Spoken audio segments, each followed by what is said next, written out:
इस बार अंता विधानसभा उपचुनाव में ऐसा लग रहा है कि मानो कांग्रेस के भाया सब पर भारी नजर आ रहे हैं। नरेश मीणा भी उन्हें कांटे की टक्कर देते हुए लगातार दूसरे स्थान पर काबिज है। तो वहीं बीजेपी कहीं भी इस पूरे मुकाबले में आमने सामने की टक्कर में नजर नहीं आ रही है। बीजेपी लगातार तीसरे पायदान पर बनी हुई है। तो अब आपको बता दें कि 10 राउंड की काउंटिंग पूरी हो चुकी है और 10वें राउंड की काउंटिंग के बाद अब जो कांग्रेस के प्रमोद जन भाया हैं वो 7,000 वोटों की लीड से लगातार आगे बढ़त बनाए हुए हैं। उन्हें अब तक 37,158 वोट्स मिल चुके हैं। नरेश मीणा को 29,964 वोट मिले हैं, यानी कि आप मान के चलिए 7,200 से ज़्यादा का ये आंकड़ा है पूरा, जिससे वो बढ़त बनाए हुए हैं प्रमोद जन भाया।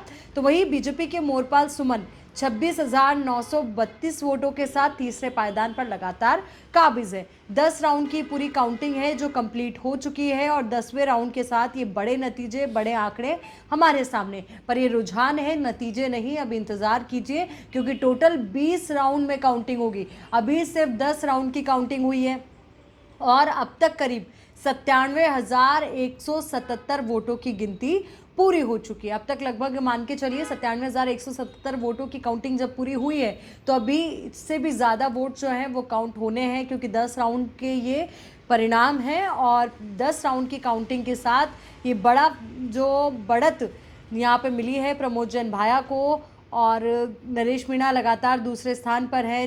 तीसरे स्थान पर बीजेपी के मोरपाल सुमन लगातार काबिज है। अभी इंतजार है और भी अपडेट्स का और भी नतीजों का कि आगे क्या होता है, क्योंकि मैंने आपको पहले भी ये बताया, समझाया कि किस तरीके से जब एक क्षेत्र की वोटिंग जब एक तरफा चली जाती है तो उसका कितना बड़ा इम्पैक्ट इन रुझानों पर पड़ता है और ये रुझान तुरंत बदल जाते हैं। हालांकि अभी जो रुझान सामने आए हैं ये प्रमोद जन भाया के लिए खुशखबरी लेकर आए हैं कि उनकी एक अच्छी खासी बढ़त यहाँ पे नज़र आ रही थी। साथ ही आपको बिहार चुनाव से जुड़ा अपडेट भी मैं आपको दे दूँ, क्योंकि बिहार में भी लगातार हम देख रहे हैं कि एनडीए बढ़त बनाए हुए हैं और साफ हो चुका है अब तो ये लगभग बिहार के लिए आप मानकर चलिए कि एक बार फिर से नीतीश सरकार बिहार में आपको नजर आएगी।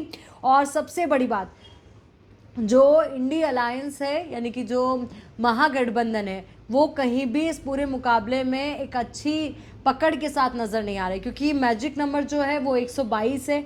एनडीए के पास पूर्ण बहुमत है 190 सीटों का और महागठबंधन अभी जो आगे चल रही है वो लगभग 49 सीटों पर आगे चल रही है। तो ये लगभग तय हो चुका है कि नीतीश सरकार बनने जा रही है बिहार के अंदर। एनडीए 192 सीट के साथ, यानी कि 122 से भी कई गुना ज़्यादा, यानी कि लगभग आप मान के चलिए 70 सीट ज़्यादा उनके पास है मैजिक नंबर से। महागठबंधन 47 पर आगे चल रही है। तो वहीं तेजस्वी यादव राघोपुर से अभी फिलहाल पीछे चल रहे हैं। ये एक बड़ा झटका हो सकता है उनकी पार्टी के लिए कि तेजस्वी यादव खुद अभी पीछे चल रहे हैं। तो वहीं तेज प्रताप यादव चौथे नंबर पर हैं। ये एक बड़ा झटका है उनके लिए। नालंदा की 7 विधानसभा सीटों में से 6 पर एनडीए आगे है। नीतीश सरकार के दोनों मंत्री श्रवण कुमार और सुनील कुमार आगे चल रहे हैं। इस्लामपुर में राजद और जेडीयू के बीच कड़ी टक्कर जो है वो देखने को मिल रही है। अररिया की 6 सीटों पर काउंटिंग जारी है।